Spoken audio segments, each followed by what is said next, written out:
ज्ञानिनामग्रगण्यं सकलगुणनिधानं वानराणामधीशं रघुपतिप्रियभक्तं वातजातं नमामि।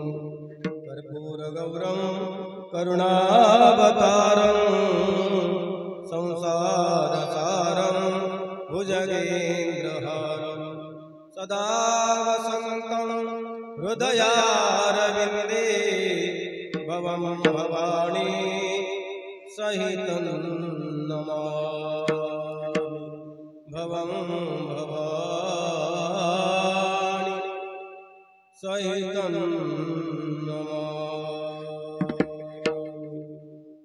मस्तक हे पाया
चाले हे शरीर कोणाचे आसक्ते कोण बोलविते हरिवी देखवी ऐकवी गणारायण तयाचे भजन चुकू नको प्रस्तुत प्राप्त प्रसंगी कीर्तन रूपी सेवेसाठी निवडलेला अभंग वैराग्य राजरसिक श्रीमंत श्री जगद्गुरु तुकोबाराय यांचा चारचरणाचा असून या अभंगाद्वारे श्री तुकाराम महाराज मानवी जीवनात यथार्थ अशा प्रकारचा उपदेश करतात म्हटल्यापेक्षा मानवी जीवाला दिग्दर्शन करतात, हलवतात, जाग करतात आणि योग्य अशा प्रकारचं मार्गदर्शन करतात।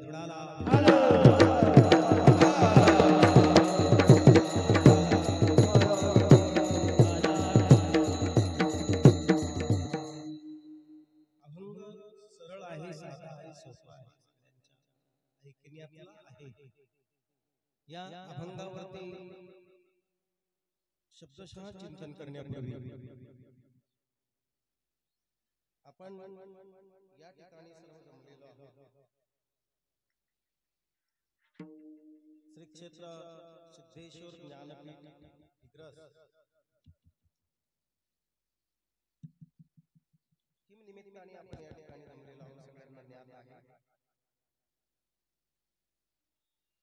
नैमित्तिक कार्यक्रम या ठिकाणी आहे। समोर बसलेले जे भाविक भक्त आहेत यांना थोडीशी नम्र विनंती आहे की आपण थोडं पुढे सरकून बसा, कारण की हा वर्षश्राद्धाचा जो कार्यक्रम असतो हा या कार्यक्रमाला येत असताना माणसं येत असतात म्हणजे चालू असतं ते वेळेवर यायला पाहिजे असं नसतं, थोडं उशिरा येत असतात, ज्याला जशा वेळ तसे येत असतात आणि म्हणून पाठीमागून आलेल्या भक्तांना सगळ्या प्रेमींना बसण्यासाठी पाठीमागे जागा असावी म्हणून थोडस महिला मंडळी सुद्धा पुढे सरकून बसा। माणसं येत जातात, आपल्याला अजून एक तासभर बोलायचं आहे। आपल्याला सगळ्याला ज्ञात आहे सिद्धेश्वर देवस्थान ज्ञानपीठ दिग्रस तालुका संगमनेर जिल्हा अहिल्यानगर आपल्या या देवस्थानावरती आपण सगळे जमलेलो आहोत। कीर्तनकारासह सर्व नातेवाईक, भक्त परिवार महाराज मंडळी, की निमित्ताने या ठिकाणी आपण जमलेलो आहोत हे आपल्याला सगळ्यांना ज्ञात आहे. हा जो होडगर परिवार आहे,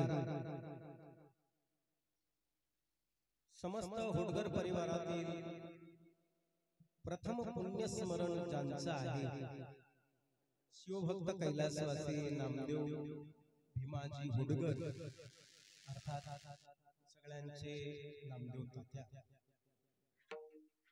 यांना इहलोकाची यात्रा पूर्ण करून 1 वर्ष पूर्ण झालेला आहे. आणि 1 वर्ष पूर्ण झाल्यानंतर आपल्या वैदिक सनातन हिंदू संस्कृतीमध्ये वर्ष श्राद्धाचा पितृकार्याच्या दृष्टीने अंतिम विधी असतो. त्यांचं आज वर्ष श्राद्ध म्हणजे प्रथम पुण्य स्मरण आहे. आणि त्या निमित्ताने आपण सर्व या ठिकाणी एकत्रित आलेलो आहोत. सर्व नातेवाईक असतील, इष्ट मित्र सज्जन, गावकरी, ग्रामस्थ मंडळी, पंचक्रोशीतील भाविक मंडळी, महाराज मंडळी, आपण सर्व या कुटुंबावरती प्रेम करणारे, या देवस्थानावरती प्रेम करणारा हा परिवार आणि तात्यांना वर्ष श्राद्धाच्या निमित्ताने आदरांजली अर्पण करण्यासाठी आपण सर्व या ठिकाणी जमलेलो आहोत. खऱ्या अर्थाने हा मोठा परिवार आहे. सर्वांचा स्नेह या परिवाराविषयी आहे.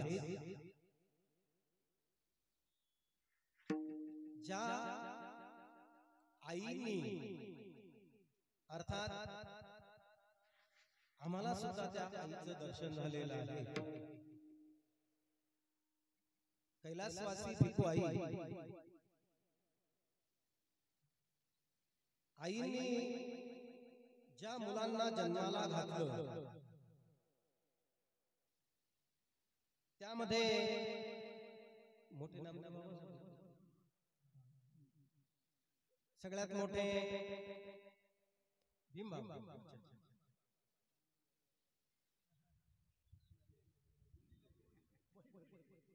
ते वडील आहे. नामदेव बाबाच मोठे होते.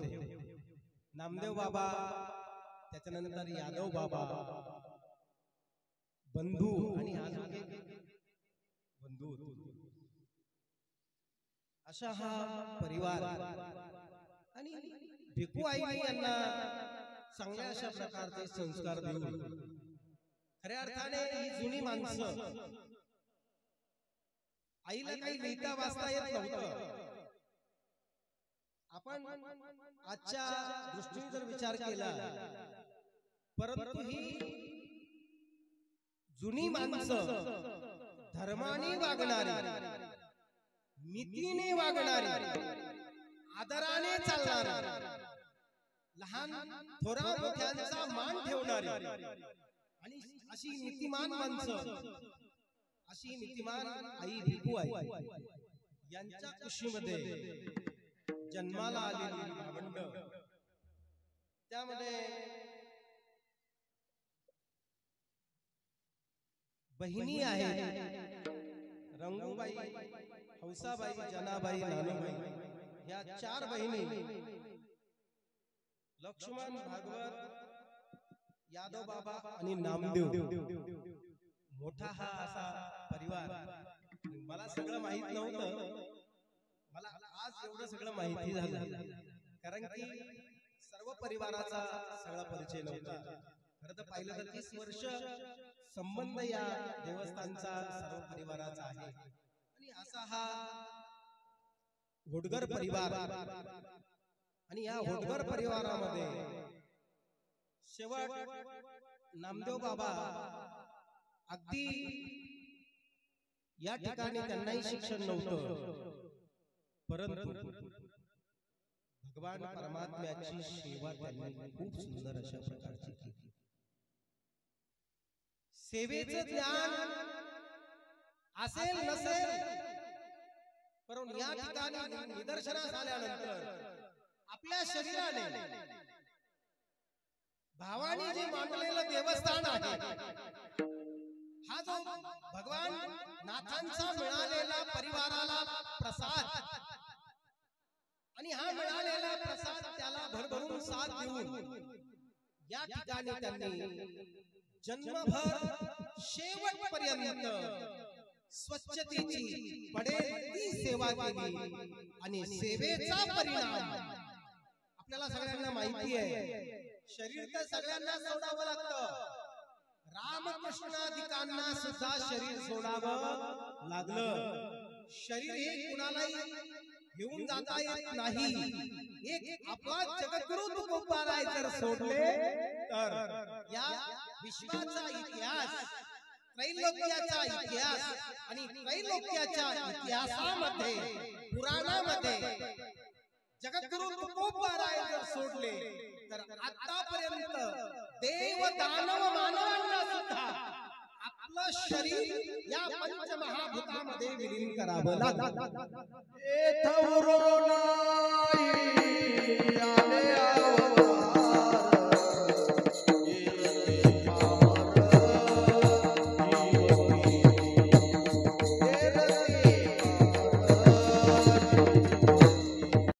आयुष्याचा शेवट मिळत असतो आणि म्हणून नामदेव बाबा अशिक्षित जरी होते परंतु ते श्रद्धायुक्त अंतःकरणाने सिद्धेश्वराच्या दरबारामध्ये त्यांनी शेवटपर्यंत सिद्धेश्वराची सेवा केली.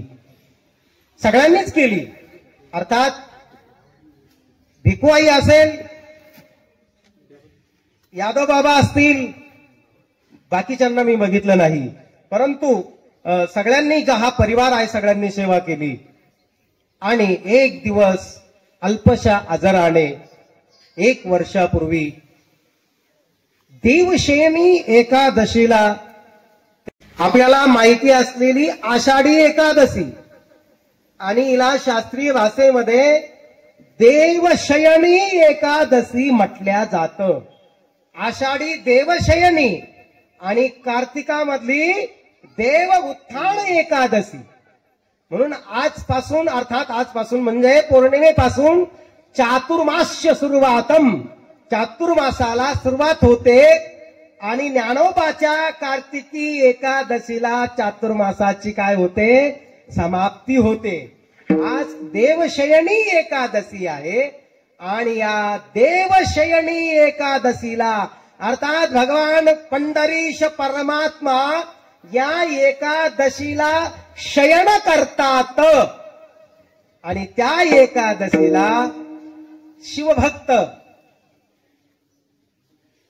वैकुंठवासी कैलासवासी नामदेव बाबा होडगर यांनी आपलं देह अर्थात आपल्या चैतन्याला, आपल्या आत्म्याला अनंतामध्ये विलीन केलं.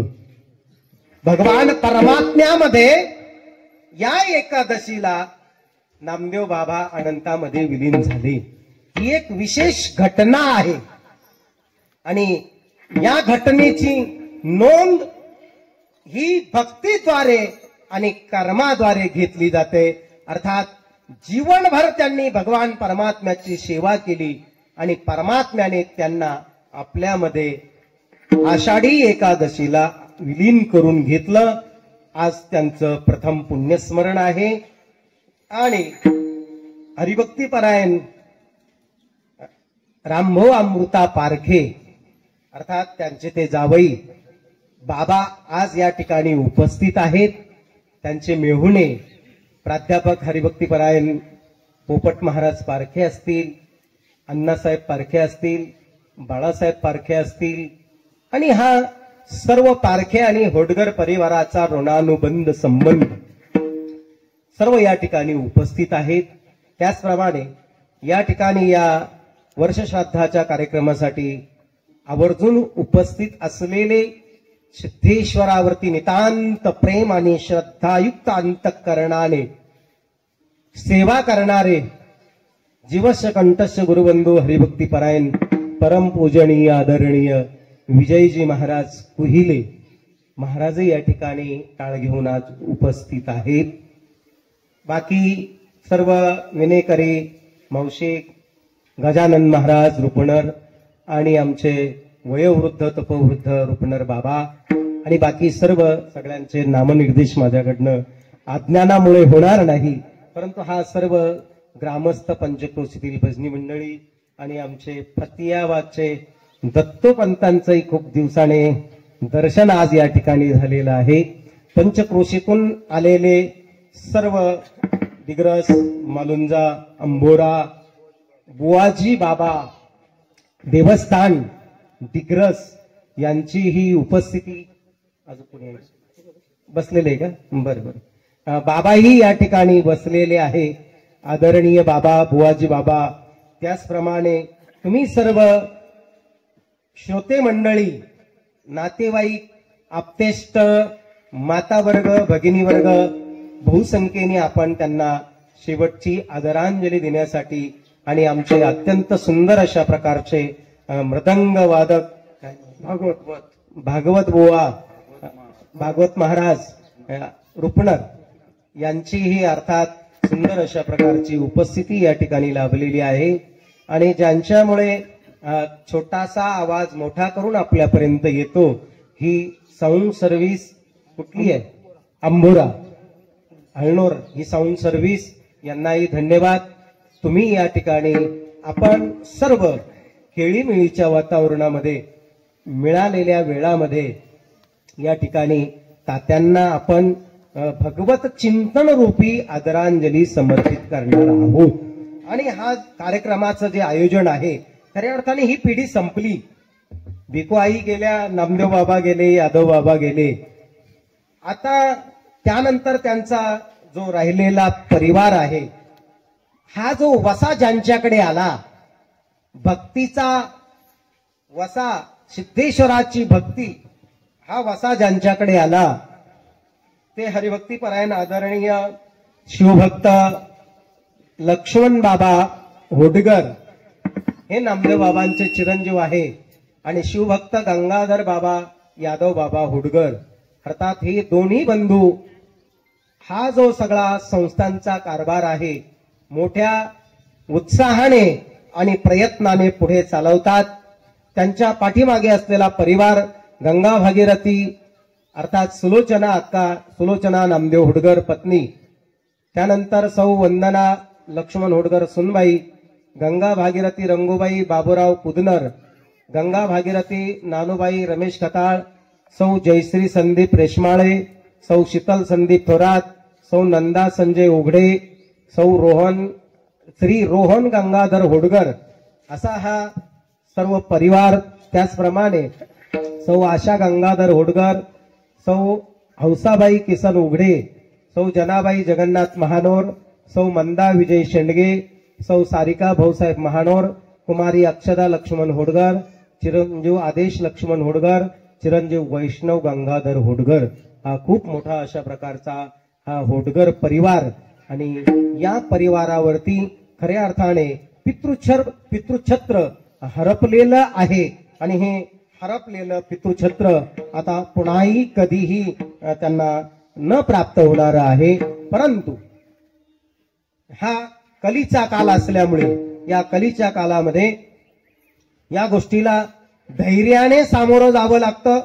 प्रत्येकाच्या आयुष्यामध्ये हे प्रसंग येतातच आणि आलेल्या प्रसंगाला धैर्याने सामोरं जाऊन उरलेलं आयुष्य आपण व्यतीत करायचं असतं. आणि अशा या नियमाला अनुसरून दुसरी गोष्ट सज्जनांनो, आपण वैदिक सनातन हिंदू धर्मामध्ये सगळ्यांनी जन्म घेतलेला आहे. आपण वैदिक सनातन हिंदू धर्माचे पाईक आहोत आणि सर्व पाईक असलेला समाज आपलं आद्य कर्तव्य आहे की गेलेला जो पुण्यात्मा आहे त्या पुण्यात्माच्या प्रित्यर्थ आपल्याला रूढी परंपरेने आलेला जो विधी आहे, शास्त्राने सांगितलेला जो विधी आहे, तो विधी आपल्याला पार पाडायचा असतो. आणि पुत्र ज्याला म्हटल्या जातं, पुत्राची व्याख्या शास्त्रकारांनी केलेली आहे. पुंनाम तारयती यस्मात तस्मात पुत्र हा, याला म्हणतात शास्त्र पुत्र म्हणतं. अर्थात गेलेला जो जीवात्मा आहे त्या जीवात्म्याने त्याच्या हातातनं आयुष्यभर वेगवेगळ्या प्रकारचं कर्म घडलेलं असतं आणि त्या कर्माप्रमाणे त्याला गती प्राप्त होते आणि त्याला सद्गती प्राप्त व्हावी, चांगली गती प्राप्त होण्यासाठी मागे राहिलेल्या त्याच्या आप्तेष्ट नातेवाईक, मुलगा मुलगी, पुत्राने हे सर्व विधी करायचे असतात. त्यालाच पुत्र म्हणतात. आपल्याकडे विधीचे प्रकार आहेत. मनुष्य गेल्यानंतर, यलोकाची यात्रा केल्यानंतर, दाह संस्कार झाल्यानंतर, रक्षा विसर्जन झाल्यानंतर, अर्थात हे पंचमहाभूताचं शरीर आहे आणि हे पंचमहाभूताचं शरीर पंचतत्वामध्ये विलीन होतं. पृथ्वी, आप, तेज, वायू आणि आकाश. आकाश मार्गाने जीवात्मा जातो आणि राहिलेलं जे शरीर आहे, या शरीर अग्नी, जल, पृथ्वी आणि आप या चार भूतामध्ये विलीन होतं. पंचमहाभूतामध्ये हे शरीर विलीन होतं. तदनंतर दशक्रिया विधी, अर्थात दशक्रिया विधीला पिंडदान केलं जातं, अर्थात पिंड करायचे असतात. आणि दशक्रिया विधी झाल्यानंतर श्राद्धाला सुरुवात होते. श्राद्ध हा शब्द आपल्याला सगळ्याला माहिती आहे. श्रीमद भगवद्गीतेमध्ये 17व्या अध्यायामध्ये भगवान परमात्मेने श्रद्धेचे 3 प्रकार सांगितले. सर्व तीन प्रकार, गुणाचे 3 प्रकार, श्रद्धेचे 3 प्रकार, दानाचे 3 प्रकार, हे सगळे 3 प्रकार सांगत असताना भगवान परमात्म्याने श्रद्धामयोयम पुरुषो यो यश्रद्धस्य एव सहा, श्रद्धेचे 3 प्रकार आहे आणि त्या 3 प्रकारापैकी श्रद्धेन क्रियते इति श्राद्ध, हा जे श्रद्धेने केल्या जातं त्याला श्राद्ध म्हणतात आणि त्याला सात्विक श्रद्धा म्हणतात. आणि या श्रद्धेने जे श्राद्ध केल्या जातं, पहिलं मासिक श्राद्ध म्हणजे प्रत्येक महिन्याला पिंड देणे, याला म्हणतात मासिक श्राद्ध. तदनंतर त्रैमासिक श्राद्ध, त्याच्यानंतर 3 महिन्याला पिंड दिला जातो. त्याच्यानंतर षडमास श्राद्ध, 6 महिन्याला पिंड दिला जातो, याला षडमास श्राद्ध म्हणतात. आजही पुणे जिल्ह्यामध्ये 6.5 महिन्यामध्ये आपण पाहिलं आहे की श्राद्ध करण्याची पद्धत आहे. आणि तदनंतर वर्ष श्राद्ध, वर्षाला अखेरचा पिंड गेलेल्या व्यक्तीच्या नावाने दिला जातो. विडाला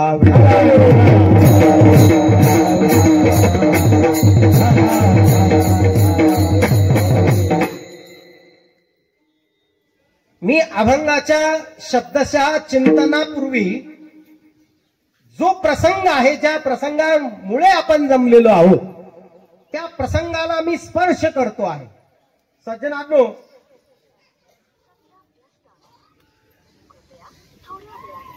वर्ष श्राद्धापर्यंत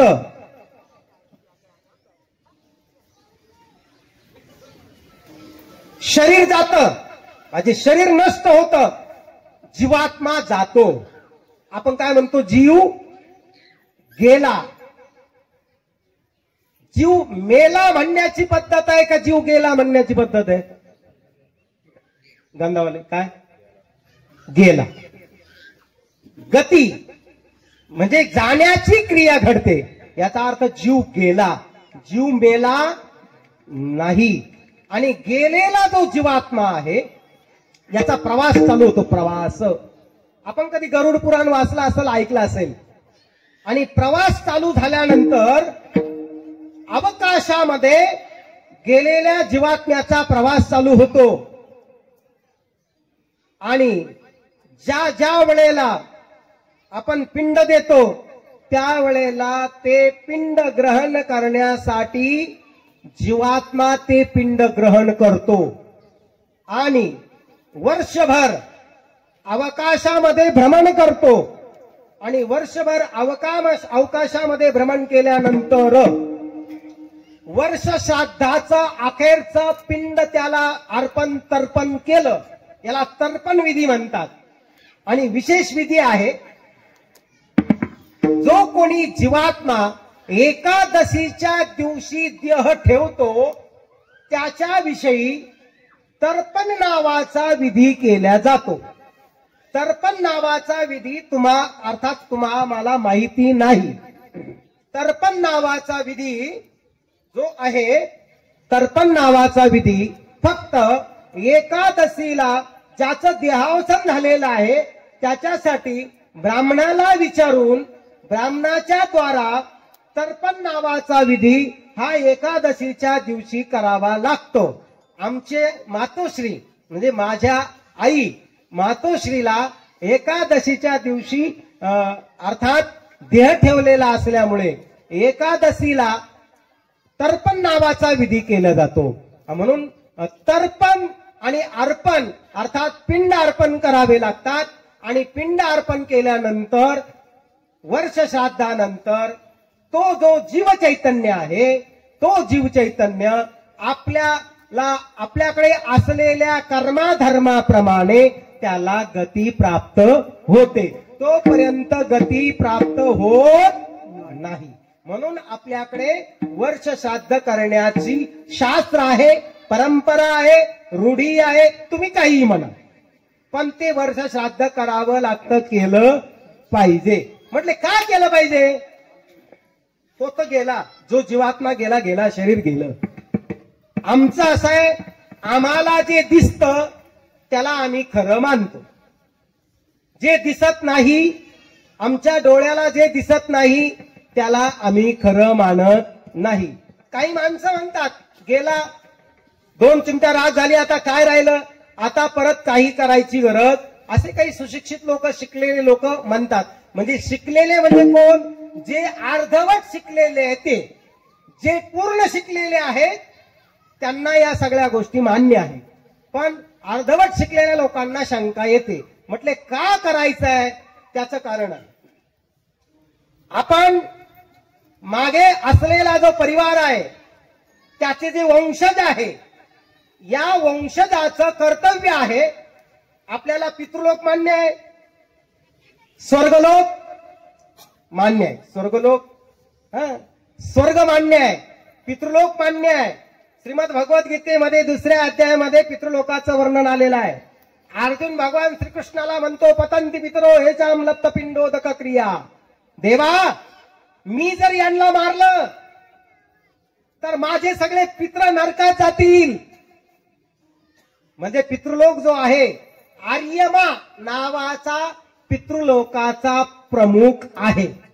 आणि पितृलोकामध्ये आपले असले जे पितर आहेत, जर आपण त्यांचा विधी केला नाही तर ते पितर मागच्या या लोकामध्ये, मनुष्य लोकामध्ये, पृथ्वी लोकावरती असलेल्या आपला जो वंशज आहे त्या वंशजांना पितृलोक शाप देतात, शाप. आणि मग शाप दिल्यानंतर यांच्या आयुष्यामध्ये वंशवृद्धी होत नाही. सतत दारिद्र्य, सतत रोग, सतत काहीतरी, सतत दुःख. पितृलोकाचा शाप चांगला नाही. आणि मग कुठं याच्याकडे पाय, त्याच्याकडे पाय, तिकडे पाय, पंचांगण पाय, ह्या देवाला विचार. आणि मग ते म्हणतात तुमच्या घरामध्ये पितृदोष आहे. आणि मग पितृदोष म्हणजे काय? असंतुष्ट पितर. मग ते पितरांचा दोष लागू नये, पितराने शाप देऊ नये, म्हणून त्यांच्यासाठी आपल्याला हे सगळे पिंडदानादी क्रिया कराव्या लागतात. दुसरी गोष्ट अशी आहे, आम्ही इथं पिंड देतो. पुढे देतो, इथं पिंड इथं अर्पण करतो. एखादं म्हणेन त्यांना कसं काय प्राप्त होतं? हा कसा विषय काय आहे? याची संगती कशी लागते? आम्ही पिंड अर्पण करतो आणि त्यांना प्राप्त होतं, आणि मग पितृ आशीर्वाद देती तया, आणि मग पितर त्यांना आशीर्वाद देतात. म्हटले याचा काय संबंध आहे? याची संगती कशी लागते. विडाला विडाला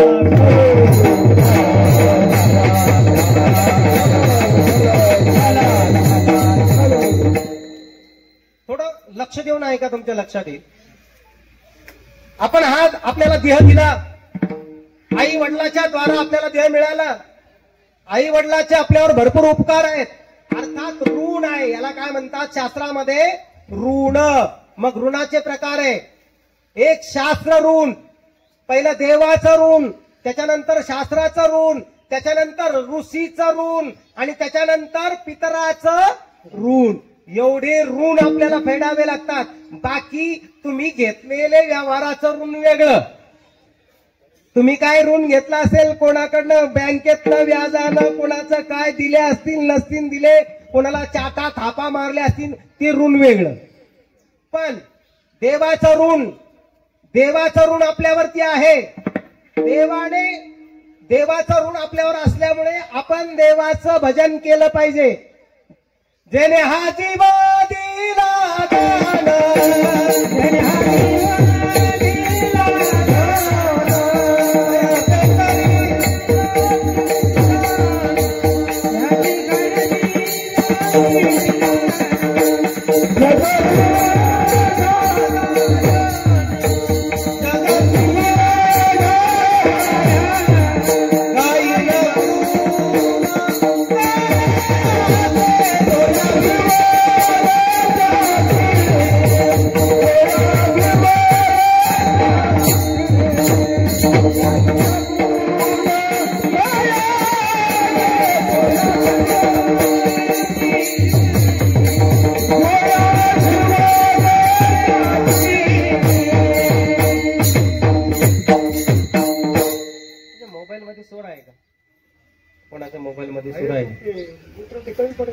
मोबाईल मध्ये सोर असला तर लावा थोडासा.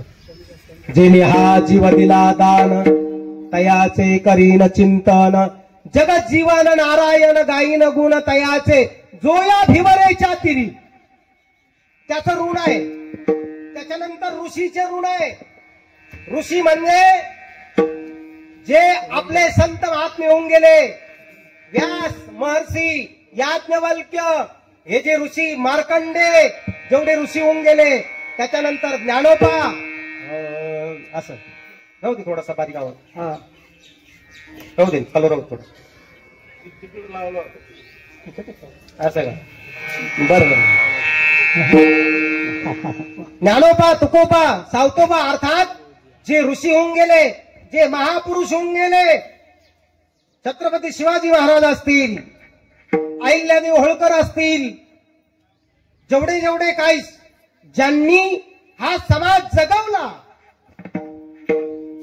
ज्या संतांनी हा समाज वाढवला, जगवला, ते संत महात्मे, जे पूर्वज आहे, महापुरुषाचे ऋण, संतांचे ऋण, ऋषीचं ऋण आणि तदनंतर पितराचं ऋण.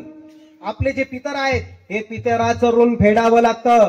त्यासाठी हे विधी करावे लागतात. म्हणून माणसाने ऋण माथ्यावर अर्थात डोक्यावर ठेवून मरू नये.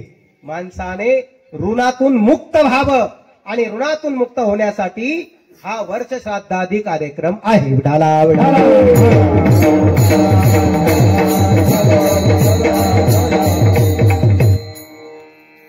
तदनंतर पिंडजन्म कसे प्राप्त होतात असा प्रश्न मी केला होता. तुमच्या डोक्यातनं काढूनच टाकतो हा विषय. गेलेल्या जीवात्म्याला पिंड कसा प्राप्त होतो तुम्हाला सांगतो. हे शरीर आहे, हे शरीर, याला कोणतं शरीर म्हणतात? स्थूल शरीर. आपल्याला जे मिळालेलं शरीर हे कोणतं शरीर आहे? स्थूल शरीर. हे कशाचं आहे? पंचमहाभूताचं आहे. पृथ्वी, आप, तेज, वायू आणि आकाश या पंचमहाभूताचं काय आहे? शरीर आहे. हे पंचमहाभूताचं शरीर या पंचमहाभूतामध्ये विलीन होतं. याला दुसरी गती नाही. आणि या पंचमहाभूताच्या शरीराचा चारा अन्न आहे. काय आहे? अन्न. आपण काय म्हणतो? अन्नमय प्राण. याला अन्न लागतं. हे झालं स्थूल शरीर. तदनंतर सूक्ष्म शरीर आणि तिसरं आहे कारण शरीर. काय आहे तिसरं? कारण शरीर. आपल्याला माता पित्याच्या द्वारा स्थूल शरीर प्राप्त होतं आणि परमात्म्याच्या द्वारा सूक्ष्म शरीर प्राप्त होतं. सूक्ष्म शरीर जे आहे 17 तत्वाचं, हे सूक्ष्म शरीर या देहातनं निघून जातं. त्याला वायुरूप शरीर म्हणतात. काय म्हणतात? वायुरूप शरीर, त्याला म्हणतात सूक्ष्म शरीर. आणि सूक्ष्म शरीराचा चारा सुद्धा वायुरूप आहे. जसं आता आपण पिंड केले, पिंड दिल्यानंतर मंत्र जे आहे, मंत्राग्नीद्वारा, त्याच्यानंतर स्वह आणि स्वधा या 2 यज्ञपत्न्या आहे. या यज्ञपत्न्याला तो जो आपण पिंड देतो त्याचा जो सूक्ष्म भाग आहे वायुरूप, तो वायुरूप भाग आपल्या पितरापर्यंत पोहोचवण्याचा अधिकार आहे आणि त्याचा वायुरूप भाग पितरापर्यंत पोहोचल्या जातो. वायुरूप असलेले पितर तो ग्रहण करतात आणि तृप्त होतात. पितराचं शरीर वायुरूप असतं म्हणून त्याला सूक्ष्म शरीर म्हणतात.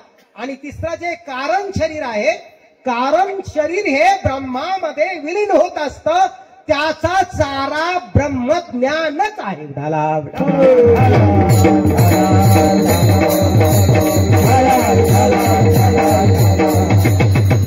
म्हणून अशा प्रकारे पिंडदानादी क्रिया पितराला प्राप्त होतात आणि पितराला प्राप्त होऊन पितर आपल्याला काय करतात? आशीर्वाद देतात. म्हणून आपल्याला वर्ष श्राद्ध करायचं असतं. आणि आज हे वर्ष प्रथम वर्ष श्राद्ध शिवभक्त नामदेव बाबा भीमाजी होडगर अर्थात तात्या यांचं प्रथम वर्ष श्राद्ध आहे. त्यासाठी त्यांना आपण भगवत चिंतन रूपी सेवेसाठी जो अभंग आपल्या समोर म्हणून दाखवला, या अभंगाद्वारे जगद्गुरु तुकोबरायांनी पाठीमागे असलेला जो समाज आहे, तुमच्या आमच्यासाठी आपल्याला जागा करून आपल्याला हलवून जागा केलेलं आहे. तुकोबराय या शब्दातनं आपल्याला जागा करतात. जाग आपल्याला हलवतात. म्हटले कुणाला जागा करतात? 2 प्रकारचा वर्ग आहे. एक न कळता चुका करणारा वर्ग आहे. त्याला कळतच नाही. कळत नाही म्हणून त्याच्या हातातनं चुका होतात आणि त्याला चुका होतात हेही कळत नाही. आणि दुसरा एक वर्ग असा आहे की कळून चुका करणारा वर्ग आहे. आणि कळून चुका करणाऱ्या वर्गाला जगद्गुरु तुकोबराय विचारतात, बाबा तू चुका करतोस, कळून चुका करतोस. अशा कळून चुका करणाऱ्या वर्गाला जगद्गुरु तुकोबराय जागा करण्याचा प्रयत्न करतात पहिल्या चरणामध्ये.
अभंगाच्या पहिल्या चरणामध्ये जगद्गुरु तुकोबाराय जागा करण्याचा प्रयत्न करतात.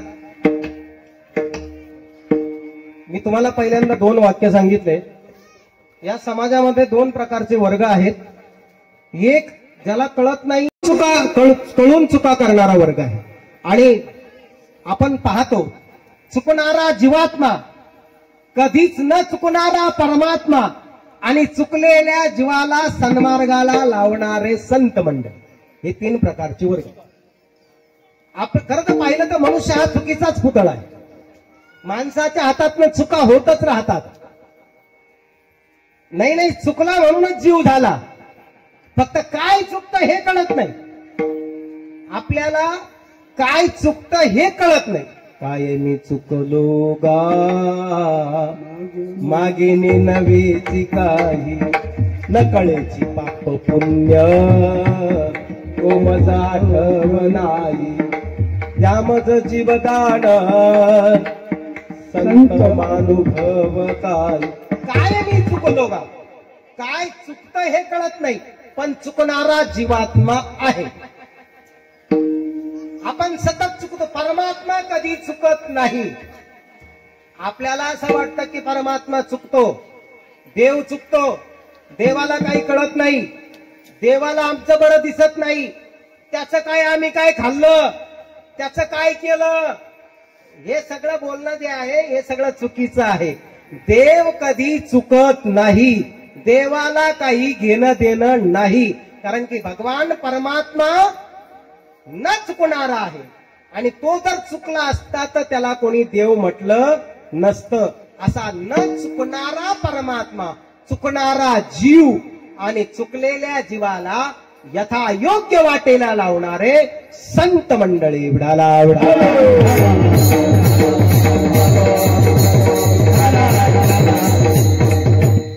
म्हटले काय चुकतो, खऱ्या अर्थाने दिग्दर्शन करून जातो. माणसाच्या हातातनं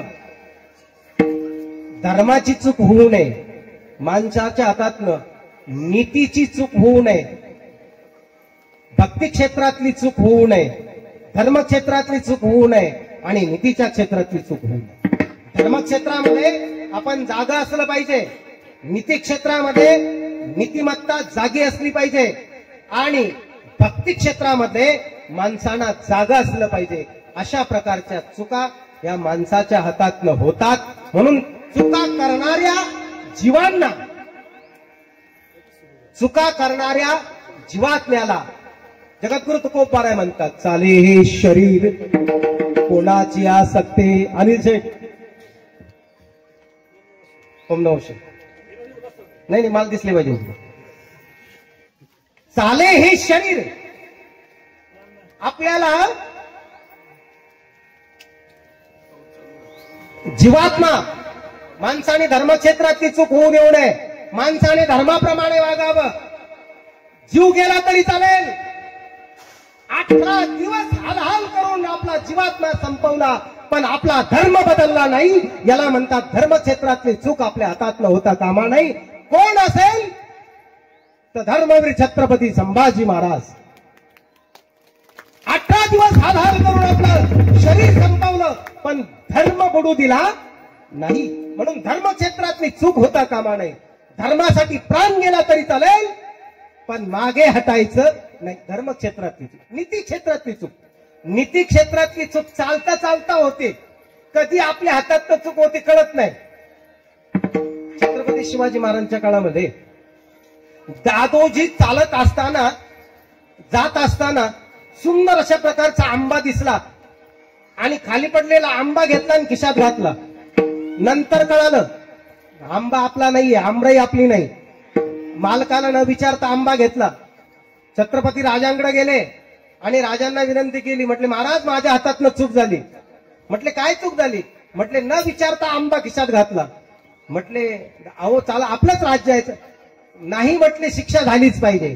आणि राजांनी शिक्षा दिली. ज्या हाताने आंबा उचलला त्या हाताची एक बाही काढून टाकली, आणि तिथून पुढे एका बाहीचा सदरा त्यांनी आयुष्यभर घातला. याला म्हणतात नीती क्षेत्रातली चूक. ही माणसाच्या हातातनं होता कामा नाही. आणि भक्ती क्षेत्रातली चूक, भक्ती क्षेत्रातली काय चूक आहे. दिसणाऱ्या जगाला खरं मानणं आणि असलेल्या देवाला नाही म्हणणं ही सगळ्यात मोठी चूक आहे. एवढाला एवढा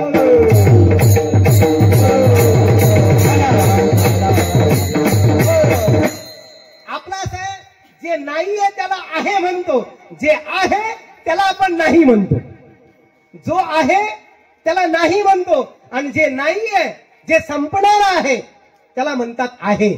असा हा हे मृत्यूलोकीचे उपराटे, हा कटकटा रोखटे, हे सगळं मृत्यूलोकातलं उपराट उलट चालणं आहे. म्हणून तो भगवान परमात्मा आहे आणि तो परमात्मा म्हणून तुकोबराई विचारतात आपल्याला, चाले हे शरीर. तुकोबराई म्हणतात हे शरीर कोणाच्या सत्तेने चालतं. हे शरीर जे आहे हे कोणाच्या सत्तेने चालतं. एखादा अनिल शेठ सारखा जर असतात तर म्हणून बुवा पायाच्या सत्तेने चालतं. काही याच्यात काय अवघड आहे का? शरीर चालतं पायाच्या सत्तेने आणि जर पाय नाही चालले तर 4 पायाने चालू, गाडीच चालू. शरीर पायाने चालतं का? नाही. मग तुम्ही कसं काय आले? शरीर पायाने चालतं पण चालेलच असं सांगता येणार नाही. चाले हे शरीर कोणाची तरी सत्ता आहे. म्हटले कोणाची सत्ता आहे? त्या परमात्म्याची सत्ता आहे. चाले शरीर कोणाची सत्ते? तो खूप बरं. कोणाच्या सत्तेने चालतं? कोण बोलविते हरिवीर. त्या परमात्म्याशिवाय आपल्याला कोणी बोलू शकत नाही. वाणी असेल, शरीर असेल, सगळे असेल, पण बोलावणारा तो आहे. म्हणून साळुंकी मंजुळ बोलतसे वाणी, शिकविता धनी वेगळाचे. भगवान परमात्म्याने जर ठरवलं तर 5 वर्षाचा ध्रुव बाळ वेदाची नीती बोलतो. म्हणजे परमात्मा बोलवतो, परमात्मा चालवतो, परमात्मा या शरीराला चालवतो. चाले शरीर कोणाची सत्ते, कोण बोलविते हरिवीर. म्हणजे एवढंच नाही, पाहणं, ऐकणं, जे 10 इंद्रिय ज्ञानेंद्रिय आहे, या सगळ्या इंद्रियाच्या क्रिया परमात्म्याद्वारा होतात. दुसऱ्या चरणामध्ये देखवी ऐकावी एक नारायण.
चाले हे शरीर कोणाचे सत्ते, कोण बोलविते हरिविना.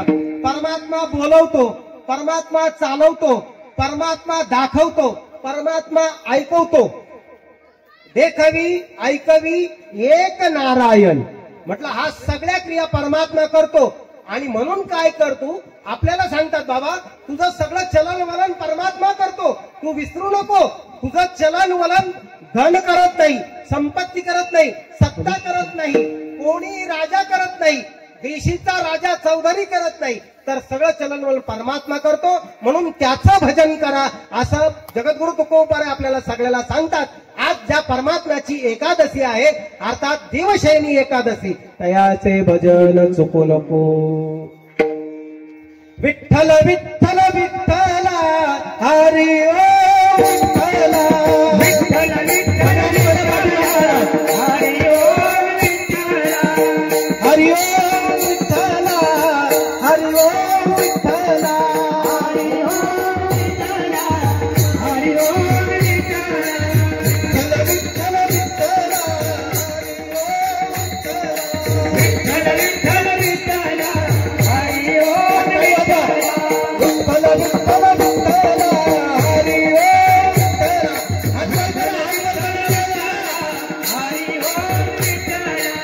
विठ्ठल विठ्ठल हरी ओ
माणसाची देव चालवी अहंता, मीच एक करता म्हणू नये.